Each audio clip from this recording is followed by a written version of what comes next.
29 août 1942, la nuit tombe sur un camp de concentration en Croatie. Les gardiens font des paris. Pas sur des cartes, pas sur de l'argent. Mais sur qui pourra massacrer le plus d'êtres humains avant l'aube. Un gardien, Petar Brzica, aurait égorgé 1360 prisonniers en une seule nuit. Les historiens débattent du chiffre exact, mais cette histoire révèle une vérité sur cet endroit. Le meurtre pouvait devenir une compétition. Il gagne une montre en or, un service en argent et un cochon rôti. Ce n'est pas Auschwitz, ce n'est pas Treblinka, c'est Jasenovac, le camp de la mort des Balkans dont vous n'avez jamais entendu parler. Et ce qui s'est passé ici était si horrible que même les officiers nazis en visite l'ont qualifié d'inimaginable.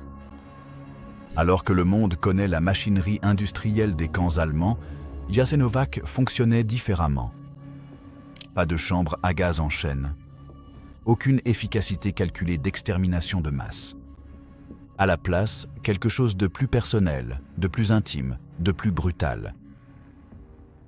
Ici, dans les marécages, le long de la rivière Sava, le régime fasciste croate n'a pas seulement mis en œuvre un génocide. Ils ont perfectionné la cruauté en tant que forme d'art. Ils ont inventé des couteaux spéciaux, les serbocheks, pour accélérer l'égorgement. Ils ont transformé le meurtre en sport. Ils brûlaient des gens vifs dans les fours des usines de briques. Et ils ont fait tout cela sans aucun contrôle allemand, en faisant fonctionner leur propre machine de mort. Entre 1941 et 1945, des dizaines de milliers de personnes, selon la plupart des estimations entre 77 000 et 100 000, sont mortes à Jasenovac. Serbes, Juifs, Roms. Opposants politiques croates. Quiconque ne correspondait pas à la vision d'un État croate pur.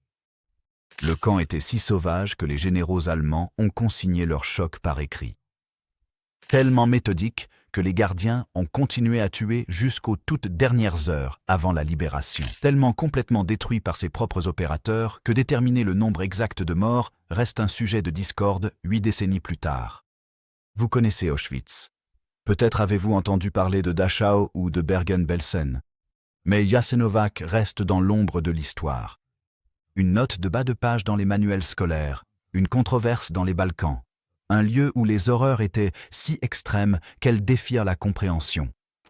Ce soir, nous révélons ce qui s'est passé lorsqu'un régime fantoche a eu carte blanche pour éliminer ses ennemis. Quand le nationalisme s'est transformé en une fureur génocidaire. Quand un camp de concentration est devenu non seulement un lieu de mort, mais aussi un laboratoire du sadisme. Voici l'histoire de Jasenovac, le camp que même les nazis redoutaient. 10 avril 1941. La Yougoslavie cesse d'exister. Après seulement 11 jours de combat, les puissances de l'Axe ont écrasé le royaume. L'Allemagne et l'Italie découpent le pays en morceaux et des décombres émerge quelque chose de nouveau, l'État indépendant de Croatie. Mais indépendant est un terme généreux. Ce n'est pas une nation. C'est une construction, une expérience fasciste, bâtie sur l'approbation allemande et le consentement italien. À sa tête se tient Ante Pavelic, chef du mouvement Ustashi, qui revient d'années d'exil en Italie pour prendre le pouvoir. Les Ustashi ne sont pas des politiciens. Ce sont des terroristes qui ont passé les années 1930 à assassiner des responsables yougoslaves et à bombarder des civils. Et maintenant, du jour au lendemain, ils dirigent un pays. Le nouveau régime ne perd pas de temps. Quelques jours seulement après leur arrivée au pouvoir, ils commencent à rédiger des lois. L'ordonnance légale pour la défense du peuple dans l'État, datée du 17 avril 1941, établit la peine de mort pour quiconque menace l'honneur et les intérêts vitaux du peuple croate. Traduction. La dissidence est fatale. D'autres décrets suivront le 30 avril. Des lois raciales inspirées des lois de Nuremberg de l'Allemagne nazie. Les Juifs doivent porter des badges d'identification. Les Serbes sont déclarés ennemis de l'État. Les Roms sont classés comme criminels de naissance. L'idéologie Ustashi est simple et impitoyable. La Croatie doit être ethniquement pure. Cela signifie éliminer les Serbes, qui représentent près d'un tiers de la population. Le chef Ustashi Majl Budak expose publiquement le plan. Tuer un tiers, expulser un tiers, convertir de force un tiers au catholicisme. Pour les Juifs et les Roms, il n'y a pas d'option de conversion, seulement l'élimination. La violence commence immédiatement. Les 10 et 11 avril, des Juifs éminents de Zagreb sont arrêtés et retenus contre rançon. Le 15 avril, à peine 5 jours après la création de l'État, le premier camp de concentration ouvre à Danica, à Koprivnica. En mai, 165 jeunes Juifs, membres du club sportif Maccabi, sont rassemblés à Zagreb. Tous, sauf 3, mourront aux mains des Ustashi. En juin, un réseau de camps s'étend de Gospić aux montagnes du Velebit jusqu'à l'île de Pag. Des sources Ustashi admettent avoir envoyé 8 700 personnes dans ces camps rien qu'à l'été 1941. Mais ces premiers camps sont temporaires, improvisés. Les Ustashi ont besoin de quelque chose de plus permanent, de plus vaste, d'un lieu où le travail d'élimination pourra se poursuivre pendant des années. En juillet 1941, le gouvernement commence à défricher un terrain à 100 km au sud-est de Zagreb, dans les marécages, là où les rivières Sava et Una se rejoignent. L'emplacement est stratégique, isolé, entouré d'eau, parfait pour la dissimulation. Le nom du site est Jasenovac, et ce qu'ils construisent n'est pas simplement un camp. C'est un système, une machine conçue non pas pour emprisonner, mais pour effacer. En août, les premiers sous-camps sont opérationnels, mais ce n'est que le début. Jasenovac n'est pas un seul camp, c'en est 5. Un vaste complexe couvrant plus de 200 hectares sur les 2 rives de la rivière Sava. Chaque sous-camp a une fonction. Chacun sert le système dans son ensemble. Krapje et Brosica ouvrent les premiers, à la fin du mois d'août 1941. Ce sont des installations transitoires, opérationnelles pendant seulement 4 mois avant de fermer en décembre. Elles servent de terrain d'essai pour ce qui va suivre. En novembre, l'installation principale, le camp 3, Siglana, la briqueterie, est établie à Jasenovac même. C'est là que se trouve le cœur opérationnel, l'endroit où commencent réellement les tueries. En février 1942, le camp 4 Kozara entre en service. Celui-ci porte le nom de la région montagneuse en Bosnie. C'est là que, plus tard cet été-là, les Ustashi rassembleront des dizaines de milliers de villageois serbes et les enverront à la mort. Il y a ensuite Stara Gradiška, qui a commencé comme centre de détention politique à l'été 1941, mais qui se transforme en camp de concentration pour femmes et enfants à l'hiver 1942. L'agencement est délibéré. Un mur de briques de 2 km de long, haut de 4 mètres, entoure le camp principal. Des miradors sont placés à intervalles réguliers, des barbelés partout. Les camps ne sont pas gérés par les Allemands, mais par la police politique croate et la milice Ustasha, la branche paramilitaire du mouvement fasciste. Ils rendent compte à Vjekoslav, Max Luburic, qui supervise tous les camps de concentration Ustashi et visite Jasenovac plusieurs fois par mois pour s'assurer du bon déroulement des opérations. Les gardiens trient les prisonniers à leur arrivée. Les Serbes reçoivent des marques bleues. Les communistes et toute personne considérée comme un opposant politique, quelles que soient leurs affiliations réelles, reçoivent des marques rouges. Les Roms et les Juifs sont enregistrés, du moins au début. Mais les Ustashi réalisent rapidement que tenir des registres crée des preuves. La documentation devient alors sporadique. Des milliers de personnes arrivent sans que leur nom ne soit jamais inscrit. Elles disparaissent simplement dans le système. Le camp dispose d'ateliers, d'une tannerie, d'installations de métallurgie, de sections agricoles.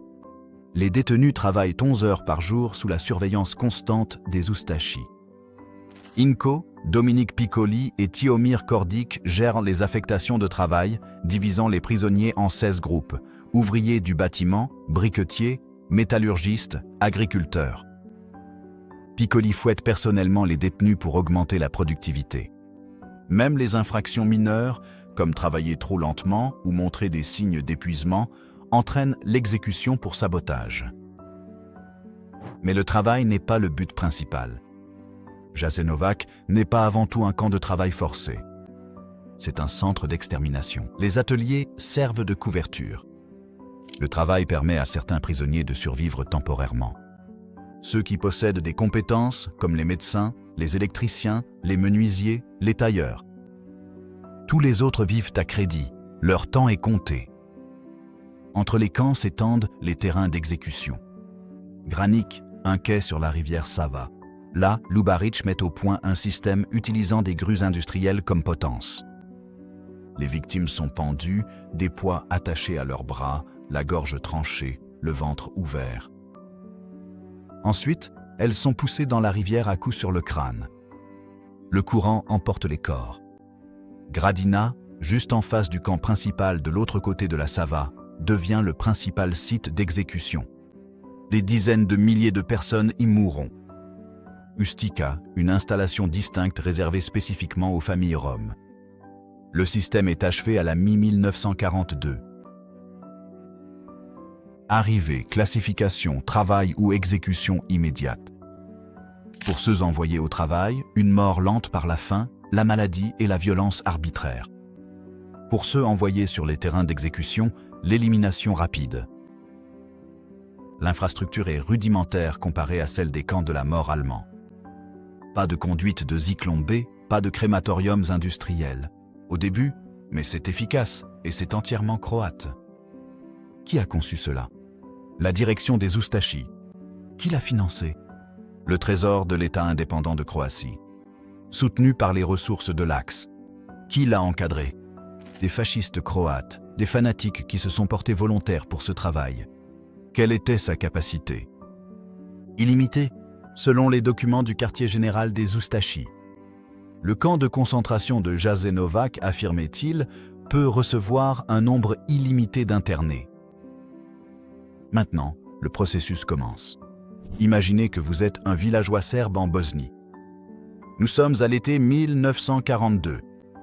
Les forces Ustashi et allemandes combattent les partisans yougoslaves dans votre région, les montagnes de Kozara. Votre village se retrouve pris au milieu. Un matin, des soldats arrivent. Tout le monde est rassemblé, hommes, femmes, enfants, personnes âgées. Vous êtes forcés de monter dans des wagons de marchandises, entassés si serrés que les gens restent debout pendant tout le trajet. Certains se tranchent les poignets pendant le transport plutôt que d'affronter ce qui les attend. Le train s'arrête, à Jasenovac.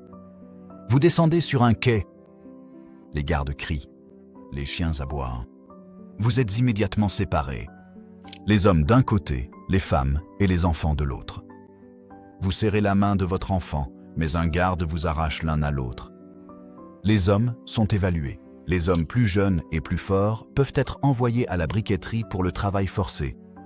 Les hommes plus âgés, toute personne jugée faible ou qui semble défiante, sont conduits directement à Donja Grodina. Le terrain d'exécution de l'autre côté de la rivière. Vous ne les revoyez pas. Les femmes et les enfants subissent un tri différent. Certains sont entassés à Stara Gradiška, où les conditions sont médiévales. Pas d'assainissement adéquat, très peu de nourriture, les maladies se propagent rapidement. D'autres sont envoyés à Ustica lorsque les camps principaux débordent. Les enfants sont particulièrement vulnérables. À Stara Gradiška, des méthodes spéciales sont développées pour les tuer. Le commandant du camp, Ante Verban, avouera plus tard lors de son procès qu'il tuait des enfants en fracassant leur corps contre les murs jusqu'à ce qu'ils meurent. Des témoignages décrivent un enfant coincé dans une porte, la jambe écrasée par Verban alors qu'il forçait la porte à se fermer. Il a ensuite soulevé l'enfant et l'a frappé à plusieurs reprises contre le mur. Dans le complexe de Jasenovac, il y a une clinique et un hôpital. Des baraquements où les prisonniers malades sont isolés, non pas pour les soigner, mais pour les faire mourir. Ce ne sont pas des établissements médicaux. Ce sont des zones de rétention où les mourants sont regroupés jusqu'à ce que les gardiens décident d'en finir avec eux. Les prisonniers travaillent 11 heures par jour, reçoivent des rations minimales, une soupe claire, du pain de temps en temps et dorment à même le sol dur dans des baraquements surpeuplés. 6 bâtiments pour dormir, des centaines de personnes entassées dans chacun. Mais les tâches de travail ne sont que des intermèdes entre les horreurs. Les gardiens procèdent à des sélections, des spectacles publics où les détenus sont alignés et des individus choisis au hasard pour être exécutés devant tous les autres. Les gardiens rendent cela théâtral. Ils vont et viennent. Ils posent des questions. Ils examinent les prisonniers de haut en bas. Ils désignent une personne, puis changent d'avis et en choisissent une autre. La torture psychologique dure des heures, puis les personnes choisies sont emmenées. Parfois à Granik, parfois à Gradina. Toujours jusqu'à la mort. Pour les prisonniers juifs, le calendrier est raccourci. Entre 1941 et 1943, les Juifs de tout l'État indépendant de Croatie sont déportés à Jasenovac. Ils sont abattus sur des lieux de massacre situés à proximité, notamment Granik et Gradina.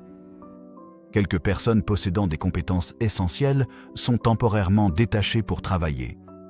Mais dès août 1942, les Oustachis commencent à livrer des Juifs aux Allemands pour leur déportation, à Auschwitz. Environ 7000 Juifs croates sont transférés de cette manière.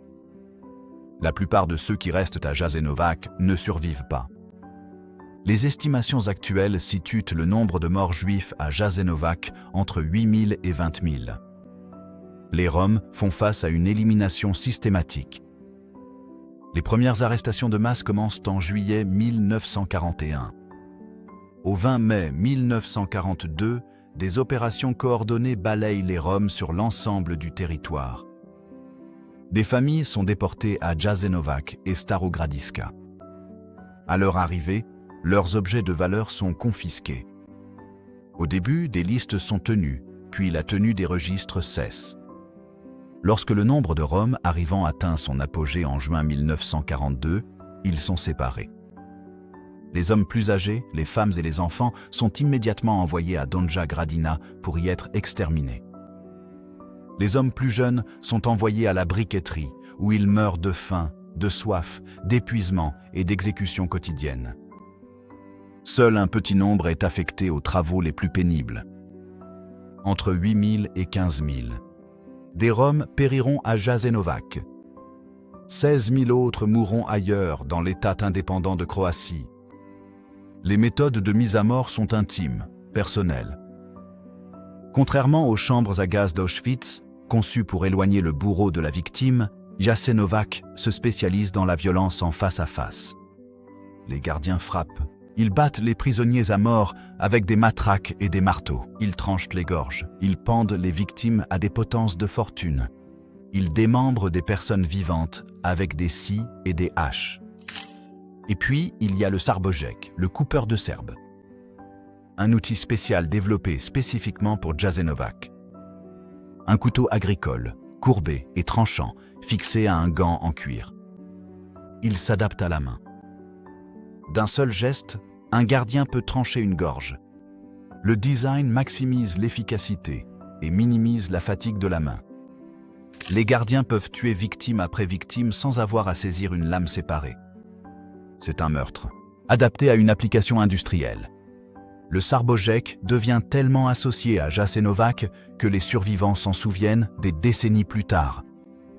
Il est exposé aujourd'hui dans des musées, une relique du génocide. Un rappel que des êtres humains ont conçu des outils spécifiquement pour rendre le meurtre plus rapide. Mais le meurtre de masse à Jasenovac va au-delà des outils manuels. En janvier 1942, les premières crémations commencent. L'ingénieur croate Dominik Inko Pichili transforme 7 fours d'usine de briques en crématoires spécialisés. Des corps, certains morts, d'autres drogués, d'autres encore pleinement vivants, sont introduits dans les fours. Des témoins attestent que des détenus vivants sont incinérés. L'odeur de chair brûlée plane en permanence sur le camp. Plus tard, d'autres crématoires sont construits à Gradina. Des survivants rapportent qu'ils deviennent eux aussi opérationnels.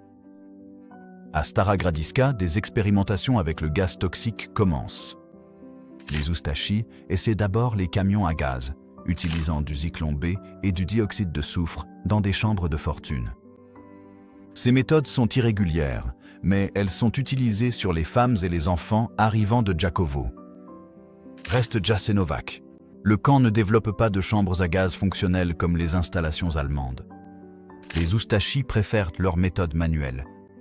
En 1943, la machine tourne à plein régime. Les prisonniers arrivent. Ils sont triés. Ils travaillent brièvement ou meurent immédiatement. Leurs corps sont brûlés ou jetés dans la Sava. Les preuves disparaissent en aval et le processus se répète jour après jour pendant des années. Puis vient une nuit qui révèle jusqu'où les Oustachis sont prêts à aller. Une nuit qui devient légende. Une nuit où le meurtre devient un sport.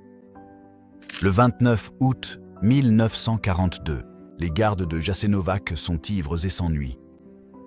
Quelqu'un propose un pari. Qui peut tuer le plus de prisonniers en une seule nuit? L'argent est mis en commun, les paris sont pris. Les détenus sont rassemblés. Un garde s'avance. Petar Brzica, un moine franciscain. Oui, un moine. De nombreux Oustachis, y compris certains qui commettent les pires atrocités à Jasenovac, sont des religieux catholiques. Brzica porte son serbochek, il est confiant et rapide. Son nom de famille, Brzica, contient BRZ, qui signifie rapide en croate et en serbe. Une coïncidence ironique qui devient horriblement appropriée. Le concours commence. Les gardes avancent méthodiquement parmi les prisonniers. Ils utilisent leurs couteaux. Leurs mains, leur efficacité s'améliore avec la pratique. Brzica trouve un rythme, une gorge après l'autre. Le sol devient glissant de sang. Les prisonniers hurlent. Certains supplient. D'autres sont trop terrifiés pour émettre un son. Les gardes ne s'arrêtent pas.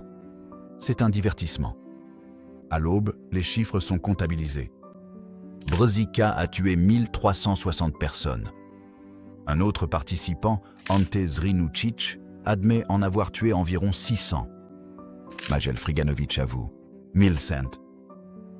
Friganović fournit plus tard un témoignage détaillé sur cette nuit-là, y compris sur la façon dont il a torturé un vieil homme nommé Vukasin.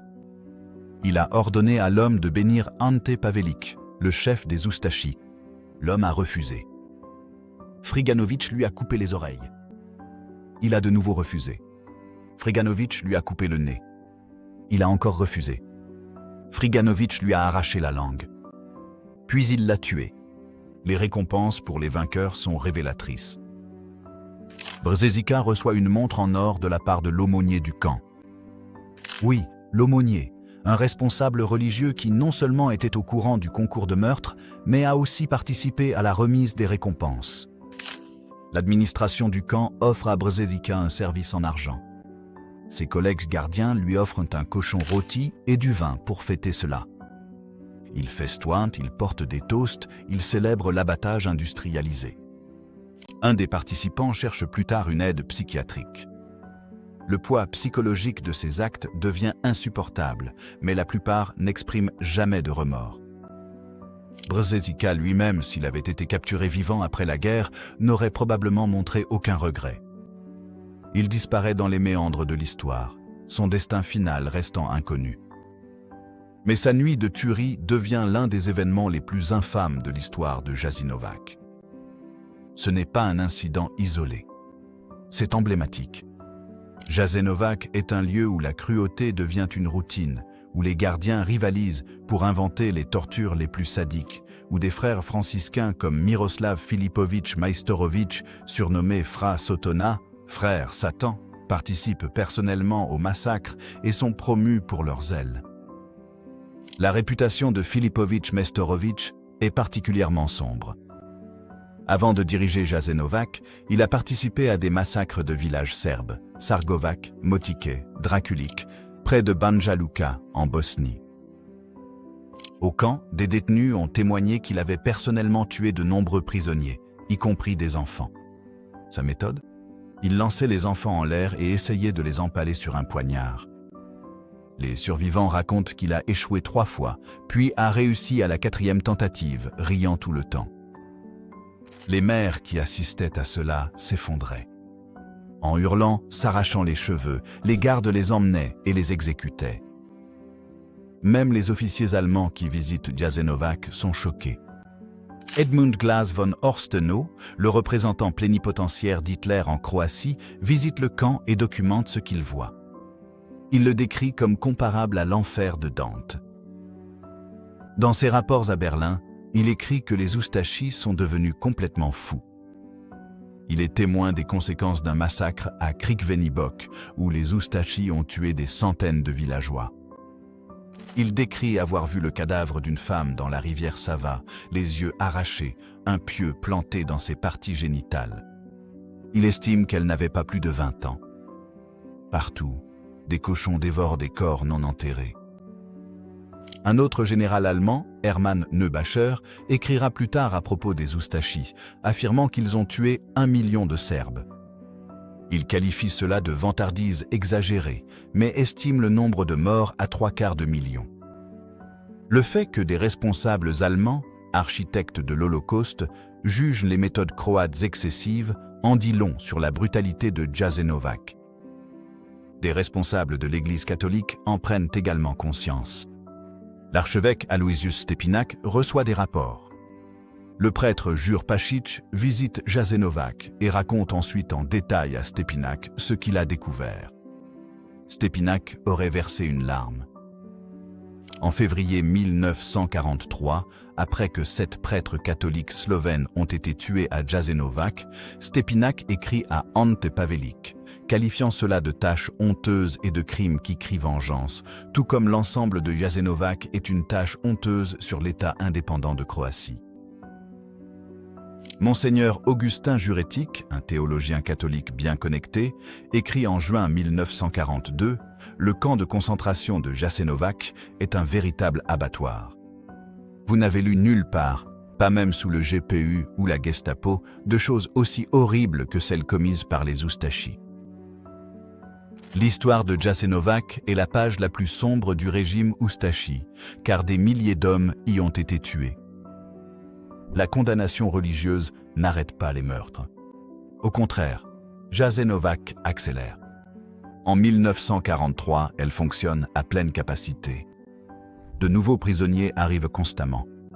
Le fleuve Sava emporte l'épreuve et les Oustachis, enhardis par leur impunité, continuent. Mais la guerre est en train de changer. 1943, les puissances de l'Axe perdent du terrain. L'Italie s'effondre et change de camp. En Yougoslavie, la résistance partisane menée par Josip Broz Tito se renforce chaque jour. Des villes autrefois solidement sous contrôle Oustachi deviennent disputées. Les lignes d'approvisionnement se brisent. L'État indépendant de Croatie, toujours une marionnette, sent que ses fils sont coupés. À Jasenovac, les autorités sentent que la fin approche. Au début de 1943, ils commencent à brûler les archives. Dossiers d'enregistrement, ordres d'exécution, documents administratifs du camp, tout ce qui pourrait prouver leur crime. Tout part en fumée. Ils ont conservé des preuves pendant des années, cataloguant méticuleusement certaines de leurs atrocités. Maintenant, ils détruisent tout. Ils ne peuvent pas contrôler le récit. Ils vont l'éliminer. La destruction des documents crée un problème qui persiste encore aujourd'hui. Combien de personnes sont mortes à Jasenovac? Sans archives complètes, les historiens doivent se contenter d'estimations basées sur les recensements, les témoignages et des documents fragmentaires. Les Oustachis ont fait en sorte qu'aucun décompte précis ne soit jamais possible. Mais les tueries ne s'arrêtent pas. Au contraire, le rythme s'accélère. Les Oustachis savent que leur temps est compté. Ils redoublent d'efforts. Davantage de prisonniers arrivent des régions que le régime est en train de perdre. Davantage d'exécutions à Gradina. Plus de corps dans la rivière. Le Sarbojek ne désemplit pas. À l'intérieur du camp, la résistance s'organise. Certains détenus, réalisant que la mort est inévitable, qu'ils résistent ou non, commencent à former des réseaux. Ils volent de la nourriture. Ils sabotent le matériel. Ils communiquent avec les partisans à l'extérieur du camp quand c'est possible. Un petit groupe opérant dans la tannerie reçoit l'aide d'un Oustachi nommé Docteur. Marin Yurchev et sa femme, qui fournissent des informations et une assistance. Pour cet acte de conscience, tous deux sont ensuite découverts et pendus sur ordre du camp. Le commandant Dinko Shakic, tout garde soupçonné de faire preuve de gentillesse envers les détenus, risque l'exécution. D'autres petits actes d'humanité ont lieu. Un oustachi nommé Vladimir Kupitch sauve un détenu nommé Borislav Seva. Certains civils qui croisent des prisonniers lors de travaux, détaillent à l'extérieur du camp, se montrent bienveillants, offrant de la nourriture, de l'eau, quelques mots d'encouragement. Mais ce sont des exceptions. Le système reste brutal. À la fin de 1944, la situation devient désespérée pour les oustachis. Les forces alliées progressent à travers l'Europe. Les armées soviétiques avancent depuis l'Est. Les partisans de Tito contrôlent de vastes régions de la Yougoslavie. L'État indépendant de Croatie s'effondre. Mais à Jasenovac, la machine continue de tourner. Le camp devient un entrepôt pour les prisonniers capturés dans les territoires en retraite. Dans certains cas, ils ne sont même pas enregistrés. Ils sont conduits directement à Gradina et fusillés. Au début de 1945, alors que les unités partisanes se rapprochent, le camp entre dans sa phase finale, la plus horrible. Les oustachis décident d'effacer toute trace, pas seulement les documents, tout. Ils font fonctionner le camp à pleine capacité, tuant autant de prisonniers restants que possible.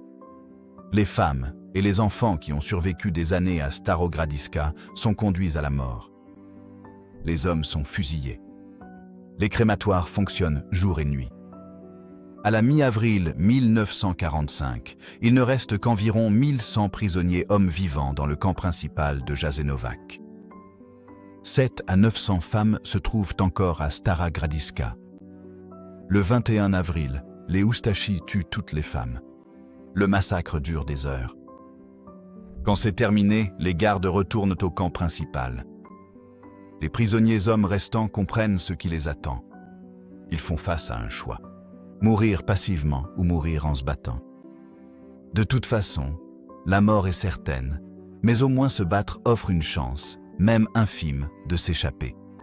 Dans la nuit du 21 au 22 avril, ils prennent leur décision. Ils vont se révolter. Le 22 avril 1945, l'aube est encore loin. À Jasenovac, environ 1000 prisonniers se préparent à l'impossible. Ils n'ont aucune arme. Ils sont affamés et faibles. Les gardes ont des fusils, des chiens, des projecteurs. Mais rester signifie une exécution certaine. Se révolter, c'est avoir une chance. La décision n'est pas unanime. 600 prisonniers rejoignent le soulèvement. 473 choisissent de rester, espérant peut-être que les partisans arriveront à temps, ou peut-être trop épuisés pour essayer. C'est un calcul fait en enfer. Quelle mort est préférable? Les 600 se ruent sur les gardes. Le chaos éclate. Les projecteurs inondent le terrain, les gardes ouvrent le feu, les chiens sont lâchés. Les prisonniers se dispersent dans toutes les directions, désespérés d'atteindre le périmètre, de franchir le mur, de s'échapper dans les marécages au-delà. Certains atteignent les barbelés, certains les franchissent. La plupart n'y parviennent pas. Les oustachis les traquent méthodiquement. Ceux qui sont attrapés sont abattus sur le champ. Certains sont ramenés de force pour des exécutions plus théâtrales. Les tueries se poursuivent toute la nuit et jusque dans la matinée. Au lever du soleil, 520 des 600 rebelles sont morts. Seuls 80 ont réussi à s'échapper dans la campagne environnante. Certains de ces 80 survivront à la guerre. D'autres seront traqués dans les jours suivants. Pour les 473 qui ont choisi de ne pas se révolter, il n'y a aucune pitié. Les gardes les tuent tous ce jour-là. Puis ils se mettent à l'ouvrage, détruisant le camp lui-même. Des explosifs sont placés. Les postes de garde, les salles de torture, les baraquements, le four Pichili. Tout est préparé pour la démolition. Les oustachis brûlent les documents qu'ils n'ont pas déjà détruits. Ils détruisent le matériel. Ils renversent les structures. L'objectif est l'anéantissement total. Si les partisans ne trouvent rien, ils ne peuvent rien prouver. La démolition prend plusieurs jours. Les incendies font rage. Les murs s'effondrent. L'odeur de la fumée et de la mort plane sur le marais. Les Oustachis fuient vers l'ouest, espérant atteindre l'Autriche ou l'Italie avant d'être capturés. Beaucoup y parviendront. Certains passeront des décennies à se cacher. D'autres s'échapperont en Amérique du Sud, principalement en Argentine, où ils vivront sous de faux noms. Quelques-uns finiront par être jugés. La plupart ne le seront pas. Le 2 mai 1945, les forces partisanes atteignent Jasinova. Ils trouvent des ruines, des restes squelettiques éparpillés sur le terrain, de la suie et des cendres, des décombres fumants. La rivière Sava charrie encore des corps en aval. L'air empeste la putréfaction et la brûlure. Les partisans commencent à documenter ce qu'ils peuvent. Ils photographient la destruction. Ils recueillent les témoignages des rares survivants qui sortent de leurs cachettes dans les villages voisins.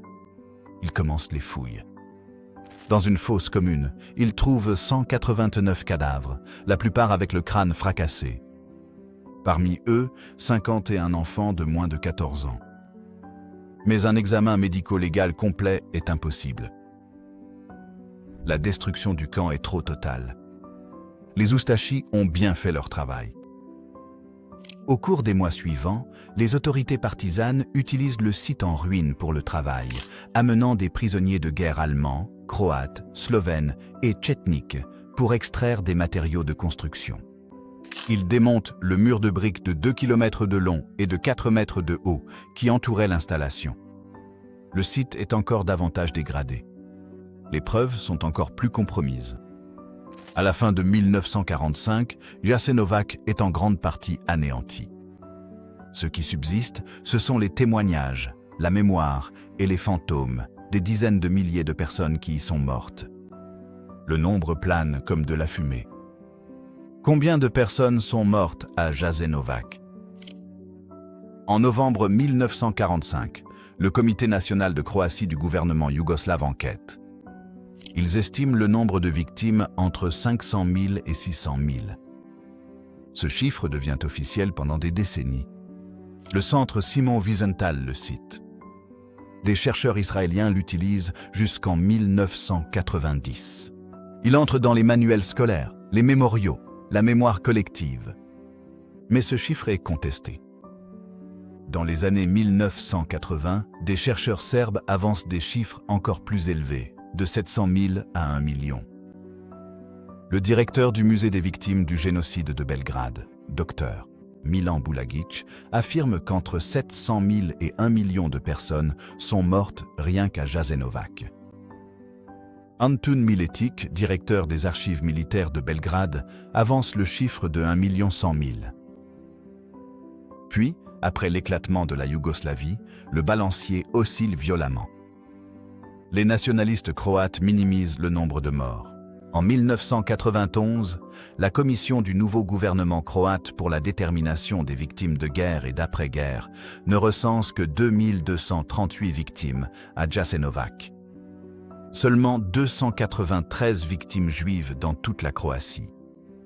Le chef de la commission, Vajs Vukojevic, affirme plus tard que le camp de Jasenovac était dirigé par des juifs. Ce n'est pas une révision historique. C'est du déni. Le négationnisme de la Shoah appliqué aux Balkans. La vérité, comme l'établissent les recherches modernes, se situe entre les extrêmes. Le United States Holocaust Memorial Museum estime que les Oustachis ont assassiné entre 77 000 et 99 000 personnes à Jasenovac.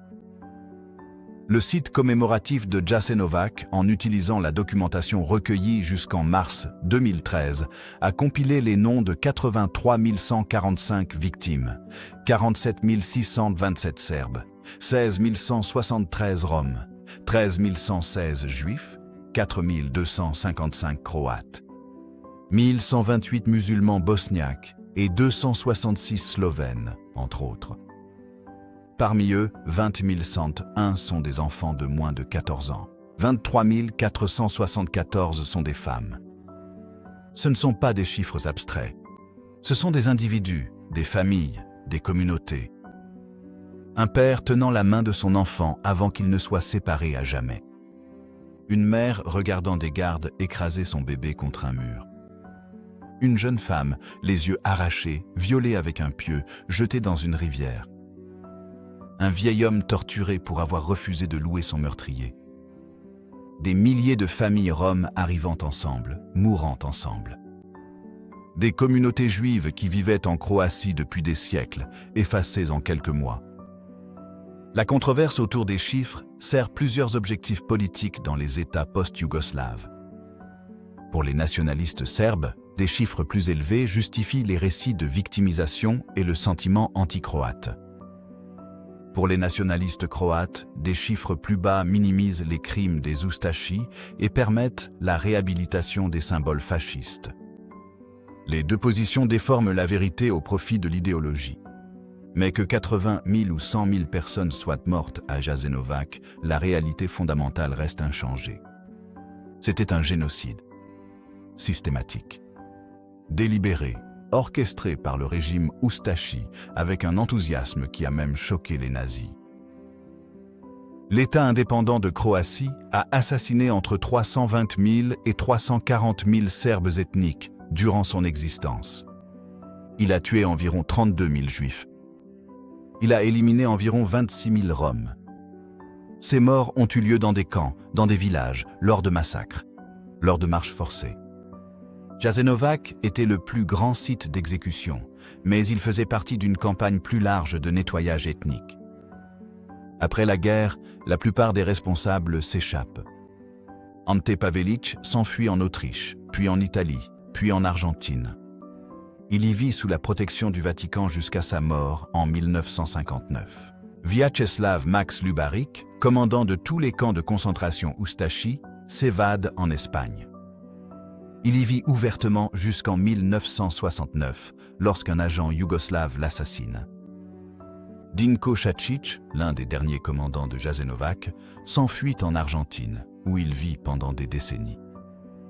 Mais en 1998, Šačić est retrouvé par le chasseur de nazis Efraim Zurov et le journaliste Jorge Camarasa. Ils le dénoncent à la télévision argentine. Il est extradé vers la Croatie et jugé. Lors de son procès, il ne montre aucun remords. « Je suis fier de ce que j'ai fait et je le referai. Je regrette que nous n'ayons pas fait tout ce qui nous est imputé.